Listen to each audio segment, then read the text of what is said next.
You're listening to the Broadway Podcast Network.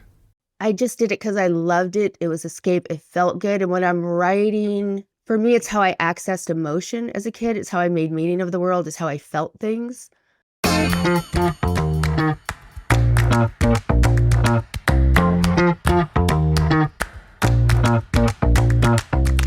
All right, we're recording. We got uploads. We're G to G, bruh.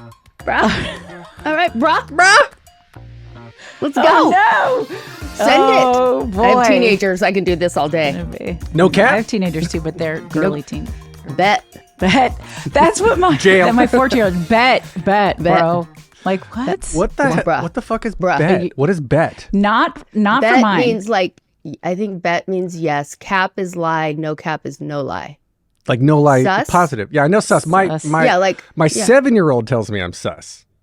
You are. Yeah. He's right. That's made it down to his level. No, but my 14-year-old, it's not bra. It's bro. She's hard on the she's O, bro. which is fascinating. That's more aggressive.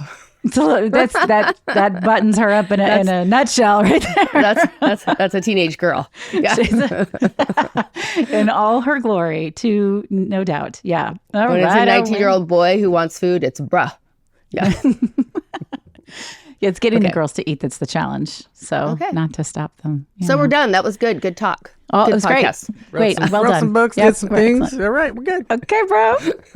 Okay, bro. Let's go. Okay, All right. No cap. Are you, Alan Seals, you ready? No cap. No cap. No cap. No cap. Did I use that right? Did I do that right? Yeah, he did. He wants to be cool so bad. No, I gave up on being cool when I was about 18. I peaked at 14. It's been a while. I would say if I was just, I am just meeting you for the first time. I would say that you look cool. I mean, we've known each other for 5 minutes, and so, yeah. Hey, everyone. Welcome to Was It Chance, the podcast about embracing opportunity and taking intentional risk for your creative life. I'm Heather Vickery. And I'm Alan Seals, not to be pigeonholed. Listen in as we chat with other successful people about the risks they've taken to put themselves on a path to creative success.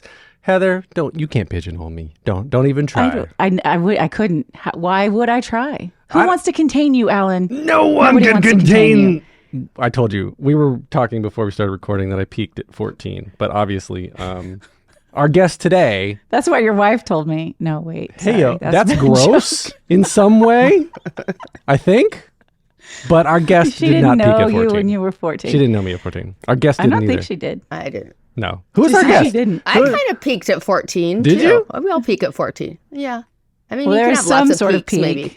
Yeah, I've failed many times too, and then so when you fail a lot, you get to peak a lot. So that's true. What's great about failure. Ooh, I like that. I don't know. I just made that up. I don't even know if I believe it. I just said it out loud, but I think I believe it now. I believe it. All We're right. gonna make that a soundbite. If you fail a lot, you get to peak a lot. End of recording. That's great. That's all the time we're we've done got. now. I think great. that's Thanks for coming to our TED Talk. Who is that? Who is Laura's talking, TED Talk. Heather? Who is that? Who is that? Who is that, y'all? I am so excited to welcome Lara Love Hardin to the show. And I'm a bit of a voracious reader, for those of you who know. And I enjoy all sorts of books, but I have a special spot in my heart for memoirs. And the end of last year, I stumbled upon the book, The Many Lives of Mama Love. And that is where I was first introduced to Lara Love Hardin. And I have to just say that I have a whole bio for you, Lara, and I'm excited to share it because you have an impressive, beautiful career. But I was I'm actually feeling very emotional right now, very moved by your book. My cousin, we lost him to a heroin overdose. And your book helped me understand him and be patient and be forgiving. And I've shared it with my family, and we're going to talk about it in the show. But I had really big feelings, and it felt like such a gift that you gave. So you guys, Lara is amazing. She's got an MFA in creative writing and a really beautiful gift for storytelling that has seen her become a 4-time New York Times bestselling collaborative writer. Her work spans the gamut of the human emotion, from inspirational #1 New York Times bestseller Designing Your Life to the profound and moving 2018 Oprah Book Club pick The Sun Does Shine, which she co-authored with Anthony Ray Hinton. Laura's talent has been recognized with prestigious accolades, including the Christopher Award in 2019 for her work affirming the highest value of the human spirit, and further nominations for the NAACP Image Award. She was even shortlisted for the Dayton Literary Peace Prize. But Laura's journey hasn't been without struggle, and in her recent memoir, The Many Lives of Mama Love, she reveals a harrowing descent into addiction, deceit, and theft, but ultimately led to some just really beautiful, magical learning opportunities. And I don't know, your comeback is incredible. So there's a lot. I'm going to stop talking now and just welcome you to the show. Well, thank you for having me on. It's so weird. I hear that bio and I was like, wow, who is that? She sounds cool. And I was like, oh, wait, that's me? Wait. Yeah, you are cool. Turns silly. out. It's kind of silly sometimes to hear it all listed out. But Thank you. Thank you for having me. And it's really, I can tell this is going to be fun. Good. None of us are fun. Yeah, we're not fun at all anyway. But only if you try to pigeonhole us. That's when we get super fun. Yeah. Well, I'm pigeonholing you as fun, go, so Alan. the pressure's on. Oh, damn it. To entertain me. I peaked 14 minutes ago. Okay. No, we're going to have a good time. But really, I thank you. Just thank you for putting your story out there. We're going to talk about so many different things. And this is just one part of your journey. But as somebody who's been touched by addiction, being able to see things from a different perspective is really such a gift that you've given the world. Yeah, thank you. That's one of the surprising things, and I didn't really think about this, is I've gotten so many messages from young women mostly who send me messages like, my mom had a similar story to you and she died, or she didn't make it, or she's still struggling. It's helped me get more peace with it's helped me have empathy. And I didn't really think about that. You know, it's been a surprising aspect of the book coming out. You know, I was just like, I'm just putting it all out there and then we'll see what happens. Because, you know, you've read it. I'm very super naked in the book, not literally. There's no pictures or anything like that, but it is like, you know, I wouldn't do that raw, to people. Vulnerable. Yes, raw, naked, posed. No, it's but I was like, if I'm gonna do this at all, because I spent so long keeping my past a secret as I was getting all of those awards and working with all those people, I was like, if I'm gonna do this, I'm gonna be really honest. And then I was like, okay, if I'm gonna do this, I'm gonna be really, really honest. So I had to just like put it all out there. And right before the book came out, I was like, oh my God, what have I done? Like I had this moment like 3 weeks before launch and I was like, oh, this is a horrible mistake. You know, I had this sort of panic attack about it. But ultimately it's doing good being that honest, I think. Well, so many questions in my onion ball of question brain that's going on. So starting back with in the bio, was it the heroin? I'm still trying to figure out what an onion ball is, but an onion ball of a brain. He's peeling back the layer. The shape. The shape. Okay. So a shape, a ball. Okay, I got it. I got you. Let's have the first layer. You picking up what I'm putting down? Let's peel. Well, so I was like, no cap. No cap for jail sus. Yeah. Okay. No. Stop distracting me. Okay. The initial, so there's the harrowing addiction into heroin, right? So that's a thing of like, how did that come about? But then originally read the book. I will. And originally I was going to ask telling the audience, if you want to know about that, read the book. I was going to ask where the need to publicly, to get metaphorically naked and put that out there for the world. Where did that need come from? And was it ever a tough decision to do it until those 3 weeks before launch when you second guessed everything? You know, in my day job, I'm a literary agent, right? So I help people, and I'm a writer, and I'm a collaborative writer, and I've done that for the last 13 years or so. And so I've helped people craft stories. I've had people pitch me stories, and I'm always trying to determine like what's a story that is going to have impact, right? So the books I work on, they always have a secret intention behind them. As an agent, I'm saying that, and they're done not only to like entertain, but to have some kind of impact. And so objectively, my story is a crazy story. So objectively, I could look at it and be like, that actually would be a really good book because it's story. So there's that piece of it, and it will have impact. But the decision to do it it was, my whole past I was keeping a secret in my job from all these amazing authors and world leaders I'm working with. And I was in such fear and shame for over a decade, so terrified that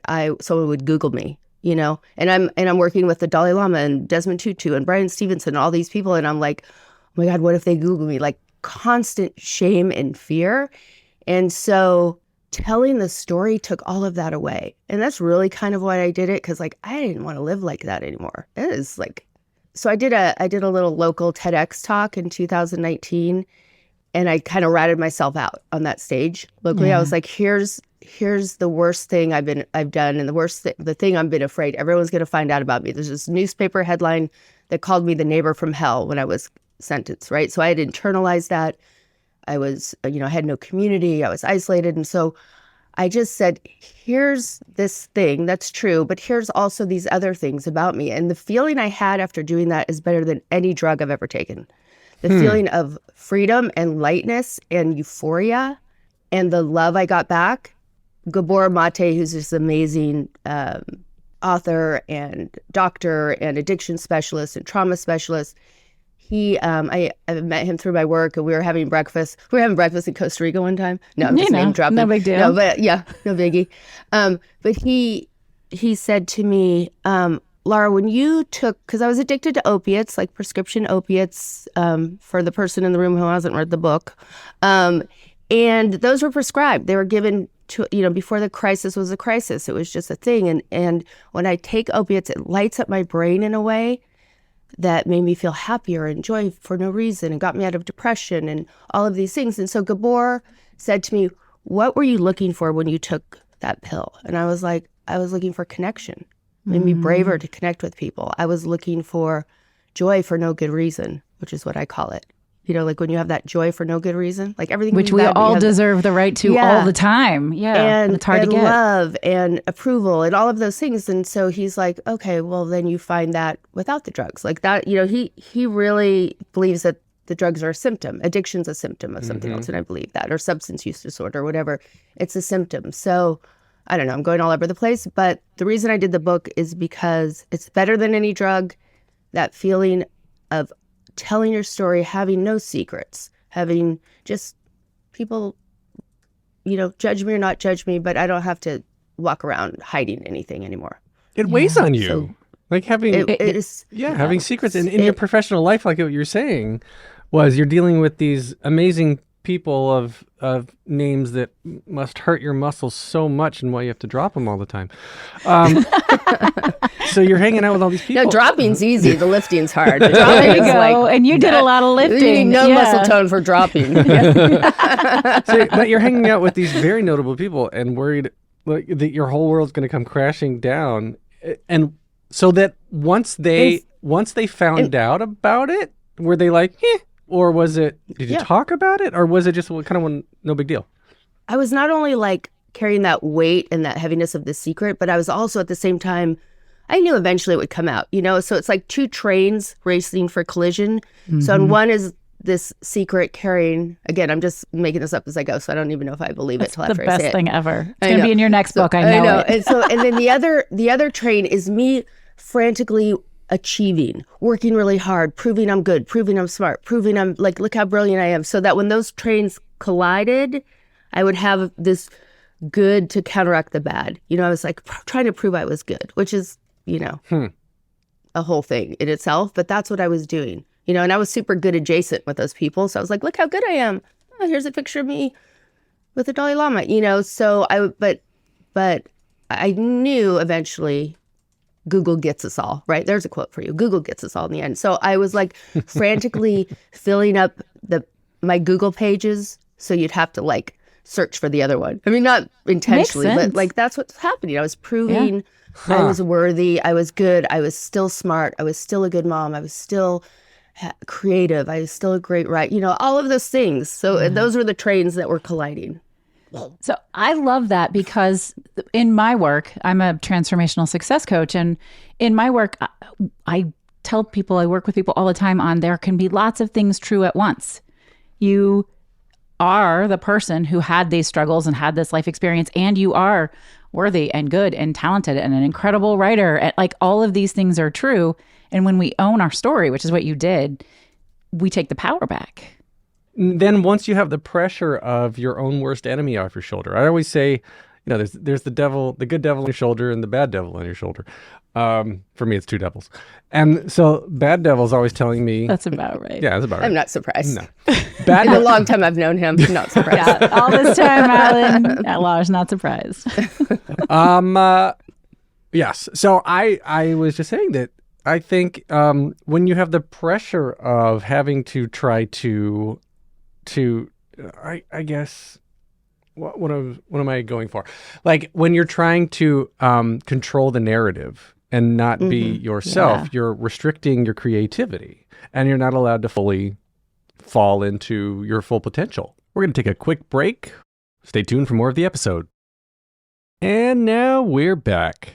What is your relationship with forgiveness? And you happen to have been a collaborator on the Book of Forgiveness with Desmond Tutu, which I love. Here, for those of you watching here, I have it right here. And yes, I went right to the back. I was like, oh, look, it's Lara's name. I mean, I don't know. That's an interesting She's not journey. Lying. No. You talk about it a lot. I didn't think you were lying, my but it was just subtitle's this... a memoir of lying, stealing, writing, and healing, right? That's true. That's true. But, as you've gone through this whole journey, and we are going to have to go back to the beginning of your creative journey here to get the whole story. But where does forgiveness show up for you, maybe prior to writing your book, and where is it now? I don't think I ever really thought a lot about forgiveness before I worked on the book with Archbishop Desmond Tutu, honestly. Okay. I don't know.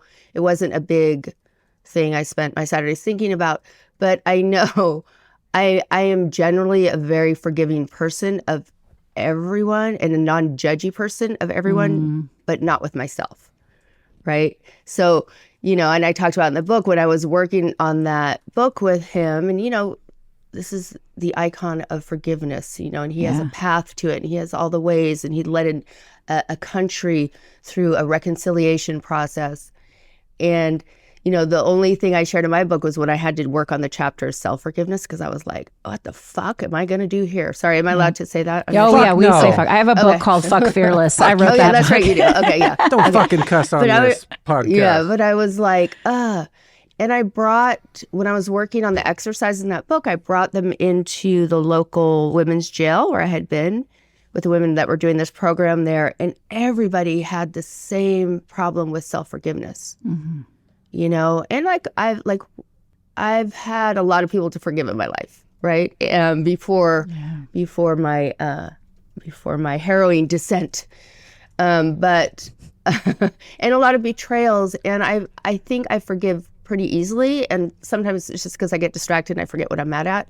But I think, it was really hard to forgive myself.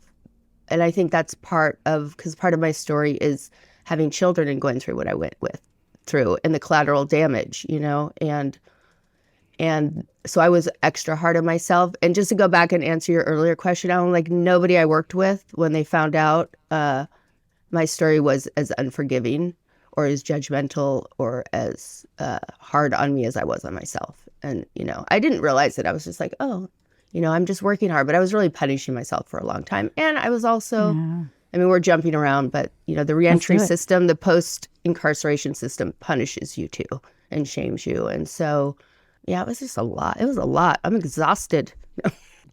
It is a lot. And there is so much. Prison reform is something that I have felt passionate about for a really long time.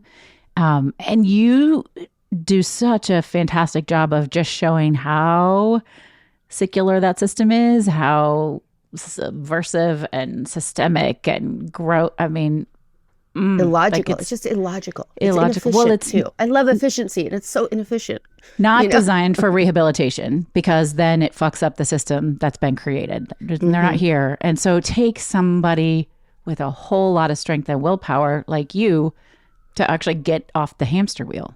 I don't know. There's a lot of intentional risk there. Can I just tell you, as an aside, it's so funny you just said hamster wheel, because in that chapter, I was in Desmond Tutu's book. At one point, I wrote a line and the phrase was the hamster wheel of retribution. It got edited out, but That's Oh, there you go. that's like my longstanding joke of bad writing thing for me.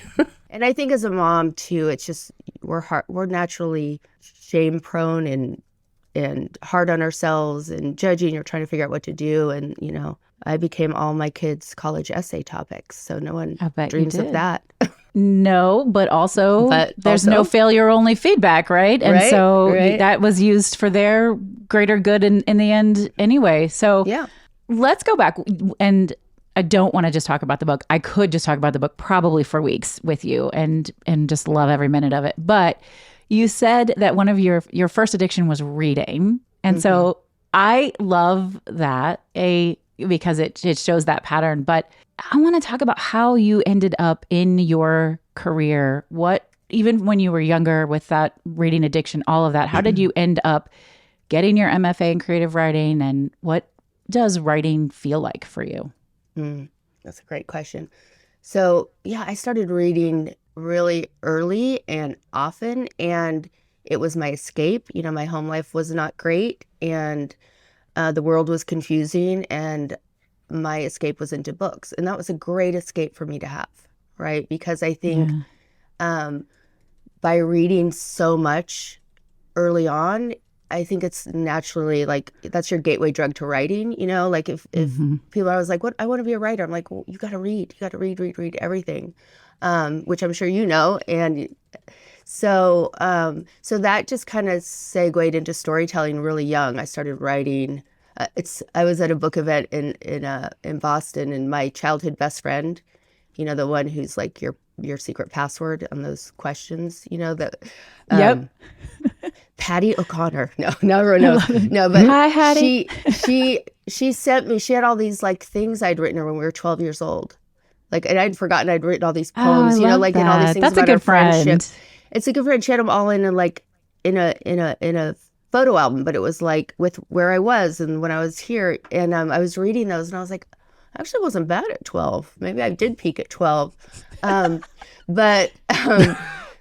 But I started writing, and so two things happened. One, I think I was naturally good with it from either I was born with a little bit of talent or all the reading probably is what happened, I think. Maybe both. Maybe both. And I got a lot of attention for it because I was good at it. So I did more of it. Right. So I was, I didn't get a lot of attention at home. And so at school, writing was both escape and then approval and validation. And I wrote stories and I started winning awards and I was good at it. And so that's kind of like how that turned into my thing I'm going to do. I'm going to go to college and do English and major in creative writing. And then I'm going to get my master's degree in creative writing.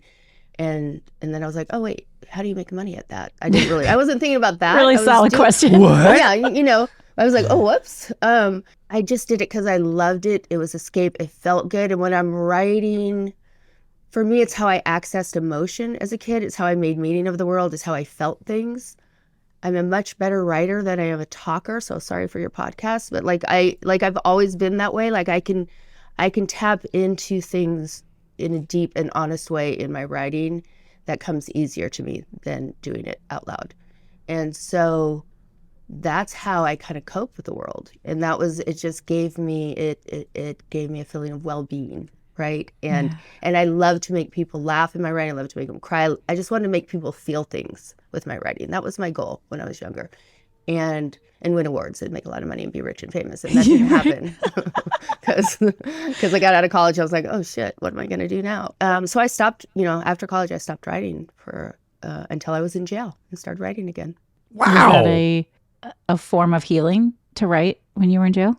Here's the thing. There's a lot. I was just at Ernest Hemingway's house in Florida. Who? And I don't want to. Never heard of him.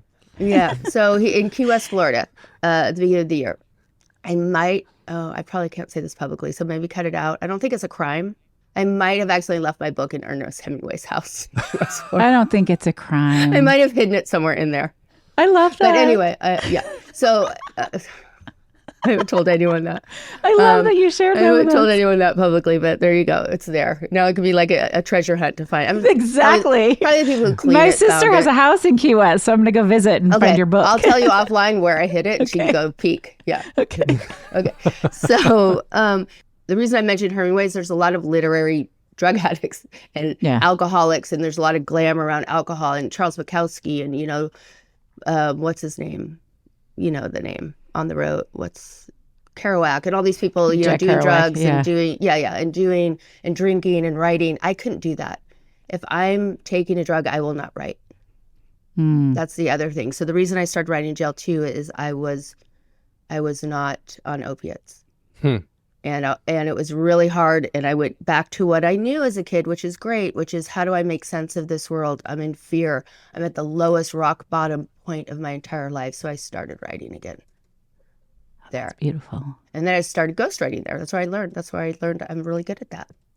Wait, is it a different skill to ghostwrite? I guess when you're a ghostwriter, you have to write in the tone of the person that you are ghostwriting for, right? You have to become them and write as them. So you have to deeply listen to them, know them, think like them, it's like empathy on steroids to do it well, I think. And you have to have a gift for voice, right? So you have to sound like different people. And I think that is, all the books I did were nonfiction, but my background and my degrees are in fiction writing. That's what I did when I was younger. And all the books I collaborated on were nonfiction, but because I had that fiction background where you have to know voice if you're a fiction writer, you have to be different characters and have different, so I think that helped. And I think I'm just good at voice and writing. So I could write something as Alan right now. No. All right. I bet you could. And I would very much like you to do that. That would be... I'll write you a recap of the show as Alan when we hang up. No. I won an award in 3rd grade for The Life and Hard Please. Times of a Cockroach, my short story. You did? Yeah. Wow. Yeah. So I'm going to give that to you. I was going to give you an award. The life and hard times. Yeah. See, that's empathy. You. So therefore, you were thinking about cockroaches in 3rd grade. So that's a story to unpack. Yeah.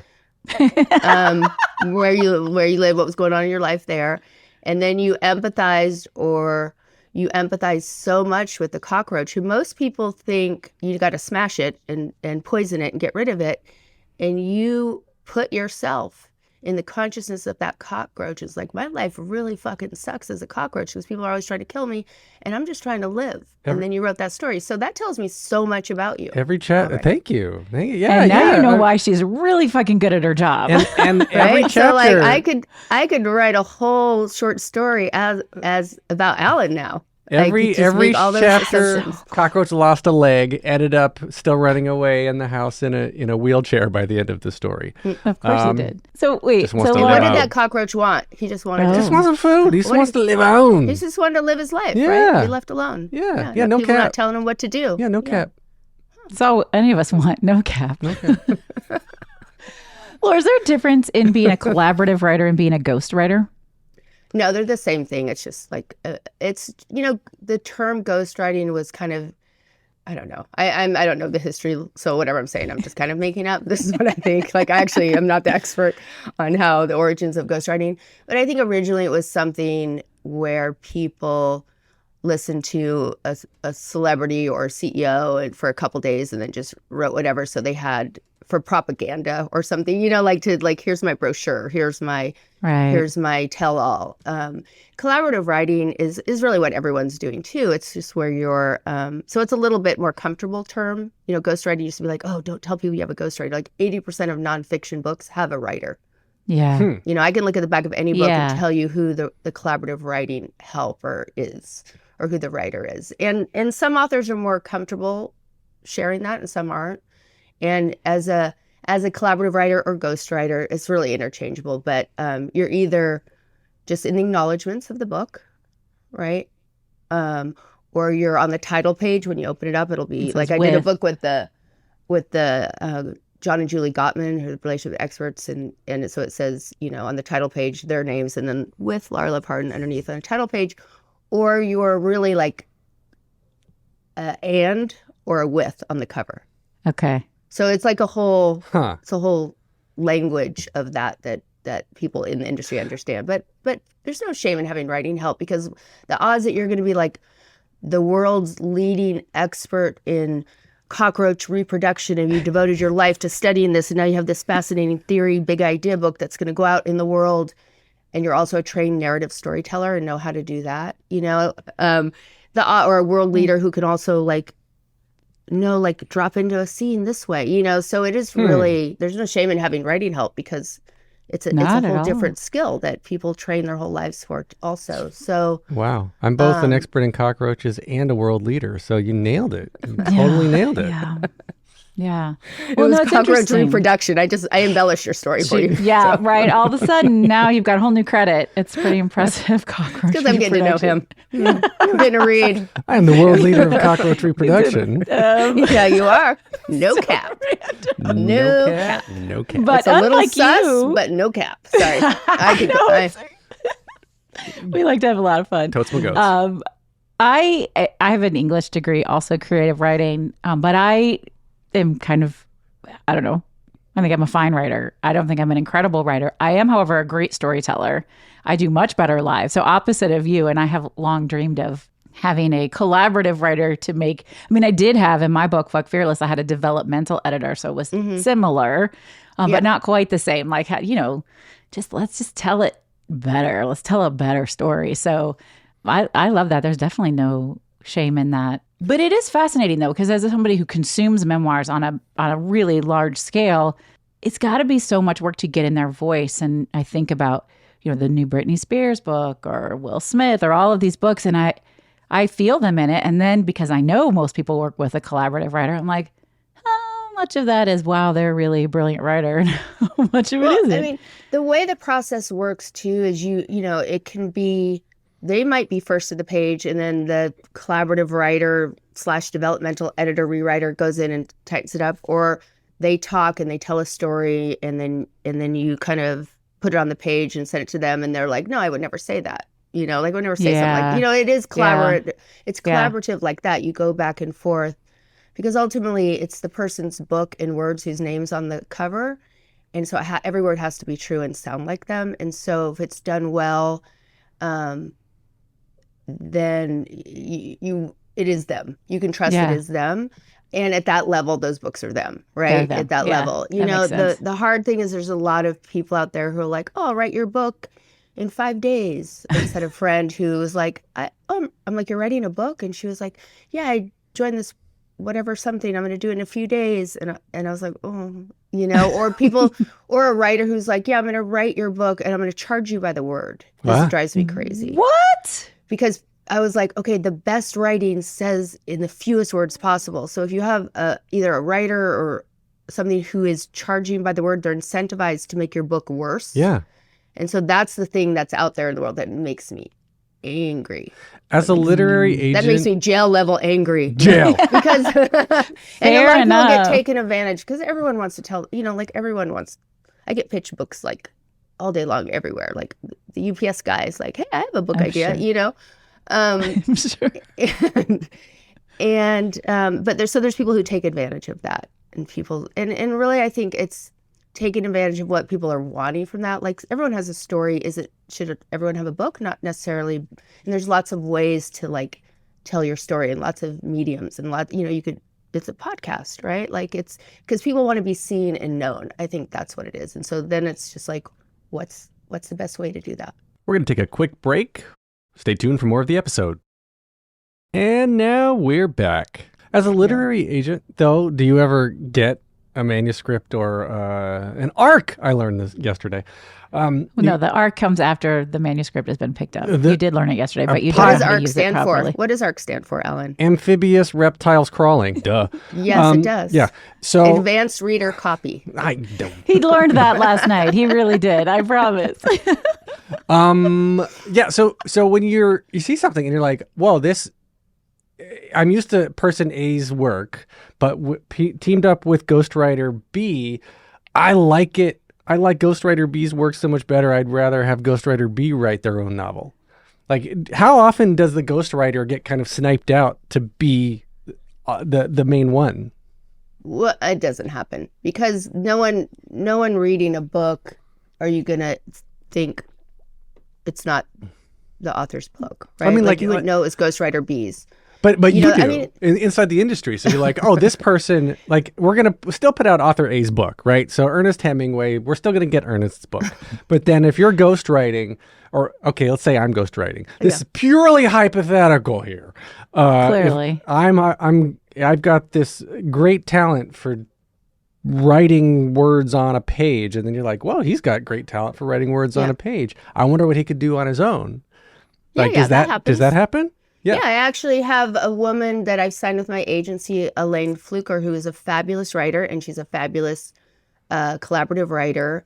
And so she's worked on a couple books for me as a collaborative writer, and then I signed her for her next book, which is a nonfiction book. So it's not like Love that. there's no competition there. Like there's no container or limits on their creativity, I think. Oh, good.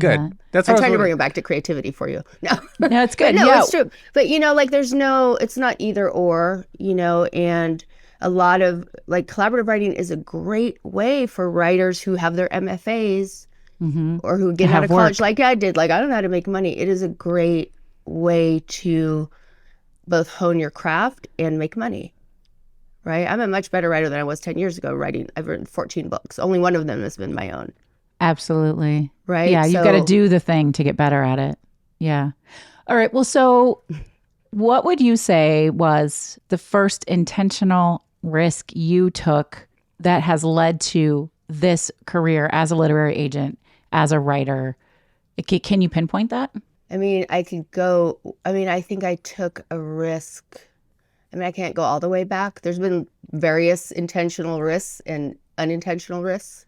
Some turned out well. Yeah. I think, the risk I took when I was post-jail, and I talk about this in the book, I was maybe 2 years out of jail on probation. So hard to get a job. So I was doing like freelance SEO writing, for like content people. And I saw a Craigslist ad for a part-time literary agent assistant, right? And it had and I was like, oh, well, I guess, I'll do that. I'd been a real estate agent. I owned a pet cemetery. Like I was Pet cemetery? CEO. Not pet store, pet cemetery. No, pet cemetery. But I was starting over, right? Like this Craigslist ad was insane because it was an agency that said they worked with Desmond Tutu. And I'm like, and they're on Craigslist? Like, I'm going to get killed probably, going to this interview at a person's house. But it was like this long, for a part-time assistant, like 5 to 10 hours a week, like $20 an hour. It was like but it was going to save my life at that point because I was starting over, right? I had nothing. But it had this long, like answer all these questions, probably a list of like, I have the letter I wrote in response, a list of like 30 deep philosophical questions for a part-time $20 an hour job, So I answered them all really quick. And it was like a huge writing assignment in and of itself. The job had nothing to do with writing, right? It was just an agent assistant. So I, answered that Craigslist ad. I called them. I was like, is it still open? Because it was an old Craigslist ad, which is even creepier. And then I did it. And then I was with my son, Caden. I'd just gotten him back. I think we'd been separated for a year, just gotten him back, going through the whole foster care and the court system. I still had to go to courts. I still had to be drug tested, all of these things. And I was in line trying to appeal to get welfare, because if you have a drug conviction, they don't want to give you welfare. And I'm a mom, sole custody. Can't get a job because I have a criminal conviction. My landlord, I had to go underground rental market. He didn't want me to have a child there. It was like just crazy. I had a car that didn't go uphill, right? Didn't go uphill. So I was in there, depressing place, waiting hours to try and beg for money, like lowest of my low points, right? And I was like, and I have that master's degree. I've had all the past, like I was a little league coach. I was a school board, so I'm there and I get a phone call and it's like, can you come to a job interview at this literary agency in an hour?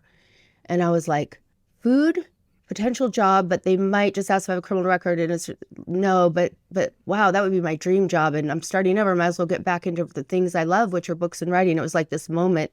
I don't have childcare. What if he lives uphill and I can't get there? I was doing this whole thing and I was just like, fuck it. And I said, I'll be there in an hour, just like scrambled and got that job. Like, and literally started writing. It wasn't a writing job, but Doug, who hired me, realized really quickly that I was a good writer. And that felt good again. You know, it's like that's that full circle moment from childhood. I was like, oh, someone's believing in me. Someone thinks I'm brilliant. He didn't know my past because he hadn't Googled me. And he never, I had a don't ask, don't tell policy. So at that time, he did not know. And this literary agency is operating out of his house where he has children and a family. And he immediately, the first day, hands me this like bank pouch full of all of his credit card and bank account numbers and passwords. And you'd been in jail for I was stealing convicted for credit 32 cards. felonies of identity theft, basically, is what it comes down to around my addiction. And I was like, because he believed in me and trusted me. And first of all, like, if I'm not on drugs, I'm never going to commit a crime, and I would give you all my money. Like, that's who I am at my core. It's not like, and now I use all my evil powers for good. But, but you also didn't commit all those crimes. Y'all need to read the goddamn book. But it was that thing where someone believes in you, and I was like, I'm going to rise to that level and surpass that they're believing in me. Like, they're giving me a chance. I worked so hard. I worked night and day, built like one of the most successful, biggest literary agencies, nonfiction in the world, working with, you know, all those crazy people. Ended up CEO 10 years later, you know, from that part-time assistant. Wow. But it was such a risk. And then the biggest risk is when he found out a few weeks later about actually, I'm going to change my whole thing. This is the even bigger risk. He Googled me a few weeks later and found out that he saw that Neighbor from Hell headline. He was shocked. He's like, you know, like, oh my God, this person's in my house. Am I Jack the Ripper? Like, he didn't know. And he's like, go home, come back tomorrow, and we'll talk about it. And I went home and I was like, I'm never going back there. I will never, ever go back there. Like, this is like my worst nightmare come true. I was like mortified. I felt horrible. It was like, he just called me brilliant, and now I'm this again. I'm this person again because of that headline. And which tells you why I kept it a secret for so long. But I went back, and it was the hardest thing I ever had to do, was to go back in there and be like, look, I am sorry that it's really important to me that you know I didn't lie to you. And I'm sorry I put you in this position, and I'm still as fucking brilliant today as I was yesterday. And he said, okay, let's do it. He said, I can't work with Desmond Tutu and not practice, walk the talk that he does. And so then we were off and running. That's amazing. And I hear you. The brave thing, the risk thing was you trusting him and yourself enough to show back up. Yeah. That's amazing. Because when you said earlier that both things are true about something, I didn't even know it was before we were recording, but it was true that I was on probation and have a criminal record, and I committed not all of those crimes, but some of them. I was guilty. I deserved to go to jail, struggled with addiction, and it was also true that I was a really freaking hard worker and really had great ideas and was a gifted writer. Like, those things are all true. And so the problem is we don't always let people see those things, right? At the same time. It's like one will crush out the other one. I know, right? Alan is, now you know why I needed to have Lara on the show. Yeah, what are all the faces he's making? What's going on there, Alan? He's processing. That's processing. No, that's processing. He's kind of blown away. That's what's happening right now. It's one of those things where, I work a lot in other areas, mitigating and eliminating unconscious bias and recency bias and all sorts of, just all sorts of things that you assume to be true about somebody because of one particular fact that you may think you know about them, right? So it's really nice to hear that somebody can come in and just give you the benefit of the doubt, really, and because anyone could write anything on the internet, and then it just goes forever, in theory.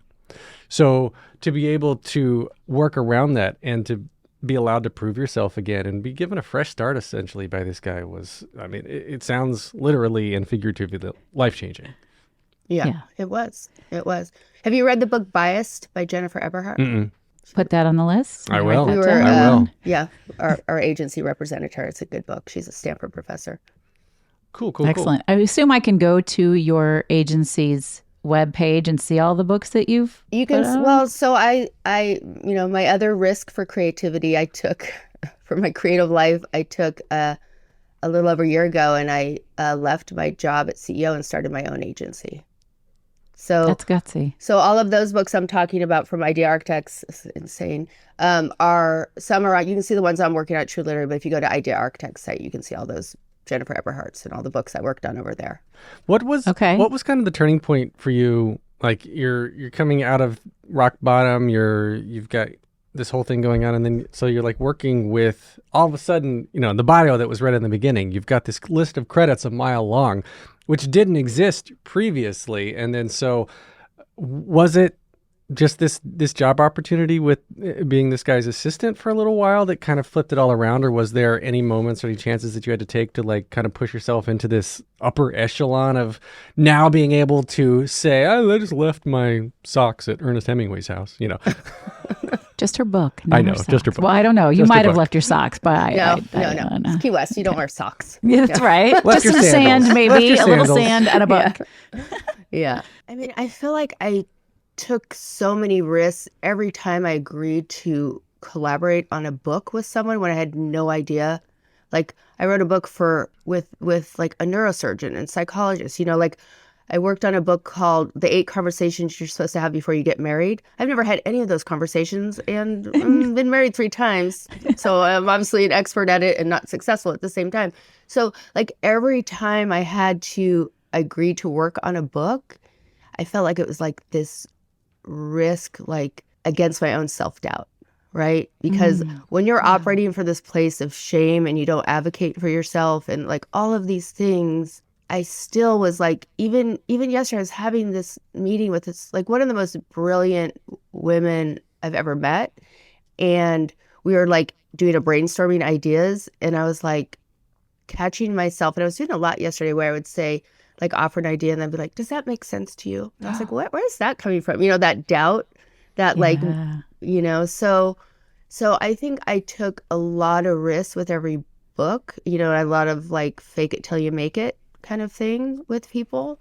All right, one more quick break. Hang on a second. All right, here's the rest of the episode.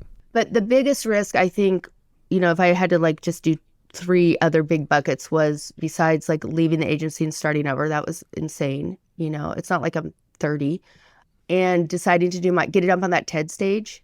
Yeah. And doing my own book, like those were big, I had to let my kids read this book, right? Like, I never had access to my mom's interior world so graphically, What did your kids say about your book? So my oldest son, Dylan, read it, and he's like a data scientist. So he's very like analytical person. And he said, Mom, I've always felt close to you. And now I feel even closer to you. So that was really sweet. And, the person I was most worried was Caden. He's my youngest. And he's, a main focus of the book because he's the one who was, when I was arrested, was taken away by foster care and went through all of that.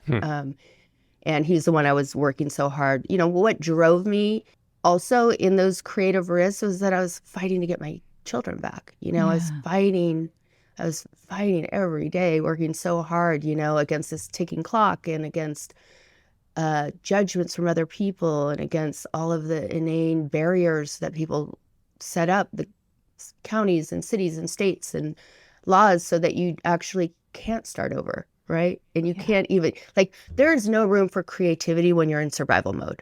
Like, there's just no, like, if you're trying to figure out how to not get evicted, how to feed your child, how much time are you going to be like, let me express my creativity right now? No, you're like, how do I buy bread? Like it's like, that's the reality. And so I think like the systems that are set up, and obviously my lane is formerly incarcerated, but we can go through all of the oppressive systems, in the country, and how much untapped creativity that we are missing. Like the women I was in jail with, they were brilliant and creative and funny and smart, and none of that is going to get expressed in the world. Yeah. Right? And there's millions of people that we are missing out on their voices and their creativity because of our biases, right? And because of our judgments and because of our like no context to people's stories, right? Or our labels or whatever it is. Assumptions. Thank you for coming to my second TED Talk. No, it was really beautiful. I have tears for what it's worth. I'm like, I have chills and I have tears. And is that something? Well, I'm curious why you left Ideal Architects and started your own agency. And I'm wondering if part of it was to be able to focus on different types of storytellers, but I don't know. Yeah, I think, it was a really hard decision because sometimes when someone gives you a chance, you feel like you can owe them forever, right? Yeah. Yeah. Yeah. And, the company from that time, it was Doug and I in his house on a hill, grew to this big company and it grew really big. And I wanted to get back to doing the books that I wanted to do and working with the people. And it's also like in my job, I have, I kind of feel like I can make a book out of anything for anyone. And so I was like, who do I want to do that for? Who do I want to work with? Who do I want to help? Whose voice? I wanted that free choice. I didn't want to collaborate on choice decision making. I love that. In that area. And I just wanted to do what was true to me. And also, like, who I was before this book started is someone who likes to build things. And I always have to be like, what's the next thing I can try and do? What could I do? Like, I like those challenges. I always have to have some kind of big, crazy thing. And so that was a big, crazy thing. And it just felt like the right time. And I also wanted to, the way in which I achieved was a little toxic for me. I didn't prioritize, like I gave up sleep and I'll work, that when I no longer needed to prove to everyone that I was good and worthy, I could take a moment and be like, how do I want to spend my days? So now, like, I started my agency, I'm like, I will never set an alarm. I still wake up at like 5 a.m. anyway, but I don't set an alarm. But like, I just wanted to stop that sort of proving myself and just settle into like, what do I want to do? Like, what do I want to do creatively? What do I want to like work on? What do I want to write? So I just had the freedom of that. And I like being my own boss. Like I always, even when I was part-time assistant, I acted like I was CEO and then I became CEO, but that's how I work. But I also like to build things. Like I am feeling like I'm just getting started. Like I have so many crazy things in the works in big like areas where I'm about to go in at my age and like, I'm going to learn this. I have the opportunity to learn this type of writing. I'm going to do that. See what happens there. Like, so that's who I am. So I can't, and I don't like people controlling my time at all either. And when you have a lot of responsibilities and people you're managing, your time is controlled, even if it's not controlled by someone above you. It's just like. You have to manage it yourself. Sense. Yeah, it is controlled. Yeah. And also that whole form of freedom, having lost it for a little while, even once you were out of jail for a long while, having to follow that system and follow those rules, I can see like, I just need to shed all of this. I love I'm not going to set an alarm and everybody's going to be fine. We're going to get the work done. It's all going to. It's not life and death. It's books. Yeah.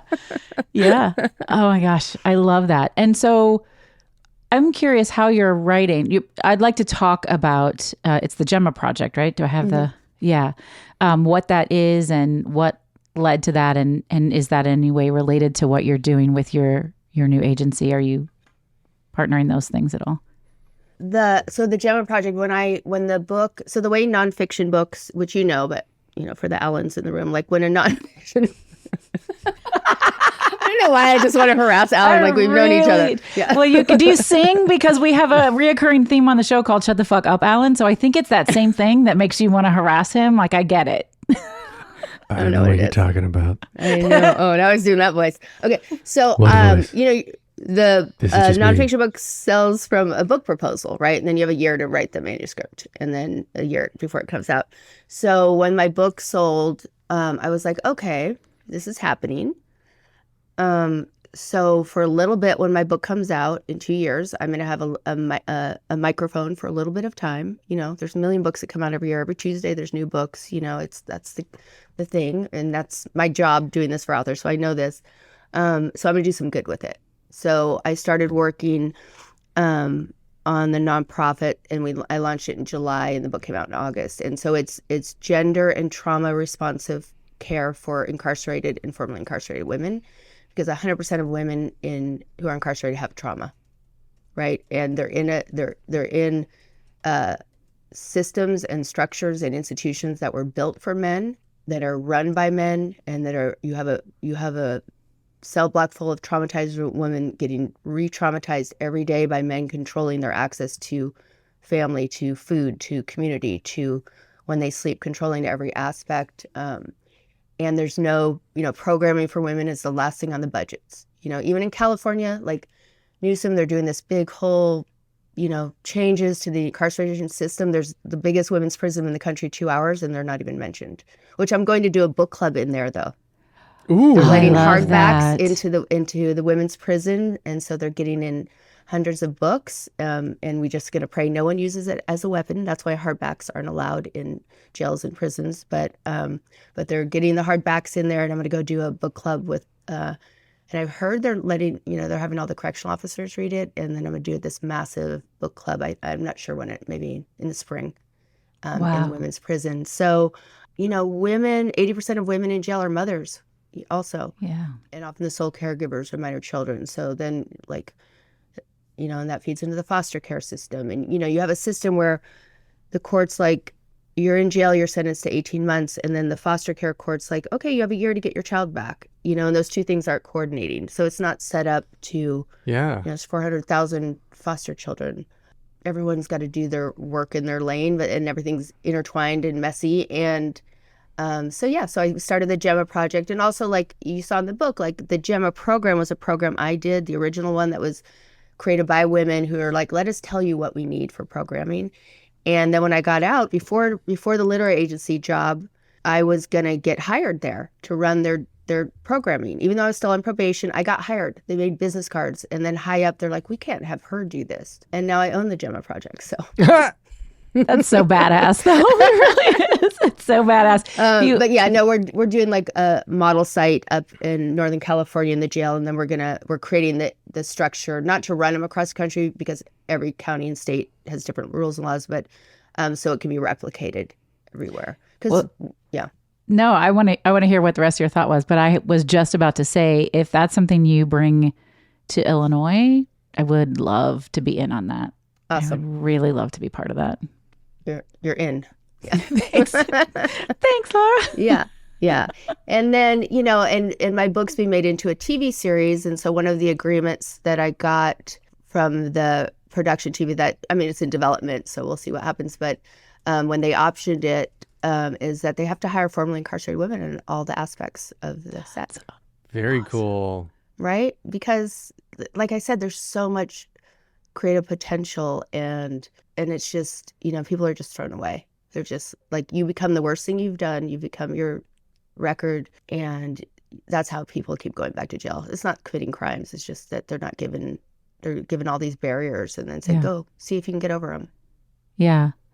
In Illinois, when they legalized marijuana, I think our governor is just really spectacular. And one of the things that he did is require any business that's in any way marijuana related, whether they're a distributor or factory, whatever, they have to employ people who have been imprisoned for marijuana usage.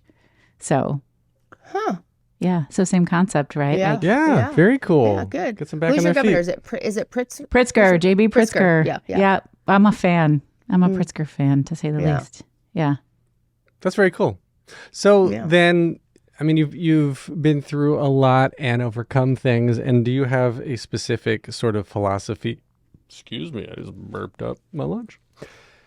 Take Thank two. you for that. We can edit that part out. No, I'm keeping it. I was gonna No, just- leave it in. So gross. Now that you commented on it, it's You're going to be so the gross. No, biggest take burp. it out. God damn it. Last time she asked me to take something out, I turned it into a remix. A remix of me snorting, which was great. He's like That's a good little, friend, though. It was like a really little brother good. that just I wants have- I have to friends fucking like It poke that. was at me. really good. Okay, my question. Yeah. So you've overcome a lot. You've been through a lot. Do you have a specific relationship with setbacks, with failure, when something doesn't go your way? What's your philosophy on that now? It takes a lot to shake me, honestly. Like when I was in jail, I remember one day I was like, I will never be afraid of anything again when I get out of here. It wasn't true, but that was my hope. But there's something. So yeah, failure, I'm not afraid of it because I don't personalize it so much anymore. I'm just like, oh, let's try something else, But there is a book I read when I was in jail called The Book of Awakening by Mark Nebo. And I don't have any tattoos, but if I ever get a tattoo, this would probably be it. But there's a line in there that he wrote, and I've now put it in my book, but I gave him credit for it. But it is kind of my thing that helps And it was, he wrote, pain pushes until vision pulls. And so it's pain pushes until vision pulls. And so I was like, part of it was like, I have let pain push me my whole entire life. I let pain push me while I was achieving all these things. I let pain push me when I was keeping my secrets. And that is the, starting my own agency. It was like, I'm going to let vision pull me. I don't know what's going to happen. And like, I'm giving up financial security for life that I had. I got a 30-year mortgage. And I was like, but I'm going to let the vision pull me, not the pain push me. And so even when I'm having, and I have those, like, I've had a really hard 2024. I'll just tell you, like, my dad passed away on New Year's Day. Sorry. And so I was like 2024 has just been coming in hot at me. There's a lot of things, and I was saying to my friends, I was like, I know it's happening for me, not to me. Like, I know all the things to say. Like, I know all the. But you still feel it because you're human. Yeah. You feel it. But I know, like, when things are really bad, I know sometimes all you have, and I think this is what I had in jail too. I knew this, and sometimes this is all you have in the moment, is that all you can do, because hope can be squishy and just like, you don't need any toxic like platitudes when you're in that place of like devastation and failure and all of the things. I'm just like, all I can do right now is look forward to looking back on this. That's all I can do. That is the thing that gets me through too. I'm just going to look forward in this moment to looking back on this someday. Because you're going to get through it if you're going, So that's what I do. I don't know. It's not very wise or deep, but. No, it's pretty wise. All right. It's hard. It's really hard, especially when you have the devil on your shoulder saying, no, you're not good enough. Just, don't turn around. Don't go back. Yeah. Don't take that car because it's uphill. And also, like, with failure too, I have, like, I kind of love it when people underestimate me. It's like kind of my favorite thing. I just do. I love it. When people are like, you're crazy. You can't start your own agency and launch your book and do this. And I'm like, let's see. I would say you should not be underestimated. Right? I would say you have proven many, many times that all of those people who want to underestimate you were sorely, sorely mistaken. Yeah. And I think sometimes you think you've done all this, my memoir, the subtitle is Lying, Stealing, Writing, and Healing. And so I was like, okay, I'm healed, and so, but I think, like, I've done a lot of work and I've worked with all these people who have taught me so much. You can't like be these people and not absorb their wisdom and the way they view the world. And so I think that's really helped me in a lot of ways. So here's the thing, like, I've gone through lots of hard times, lots of like very low valleys and peaks in my life before. And I always did it alone. Always internal, alone. And in the 2024 stuff, that's all been really hard and death and betrayal and all of these things happening. Like, and it's only 2 weeks in. I have not done it alone. Like, I have this community, and I'm also not like trying to keep up my look good for people. I'm like, I am a mess, and it was like, oh, look how much I've changed. Like, look what's changed. I have this like people that I can be like, this is what's happening. It's really bad. I don't know what I'm doing. And like, everybody is like supporting me. I was like, oh, I don't have to do this alone. I've never in my life, I've gone through every hard thing alone till now.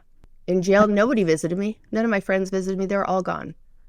Like, I was alone. I was hated by the community. And now I have this community again. And it's like, that's how you heal. That's how you get through hard times. Genius is a collaborative effort, right? Like, creativity is a collaboration. It's like community, whether it's just support or ideas. So I don't know.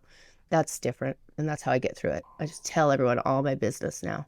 I love that. I mean, that's a beautiful transformation from not only feeling alone, but literally being alone and having to solve all of your own problems and fix everything and holding all of that in to saying, I don't know, here it is. But take it and we'll just see what happens. Yeah. Let people help you. I love to help people. And I had a really hard time letting people help me. Yeah. And people like that. I love helping people, so I can't deny that for my friends. So I'm honestly so impressed with the amount of I guess drive and passion it takes to move from one point to another, and I guess from rock bottom to not so rock bottom, but then turning this around and taking use of the advantages and the not advantages, opportunities, like these little opportunities that present themselves, and you just suck onto them and turn them and blossom into these wonderful things. So, I mean, I'm very, very impressed. It sounds very cool.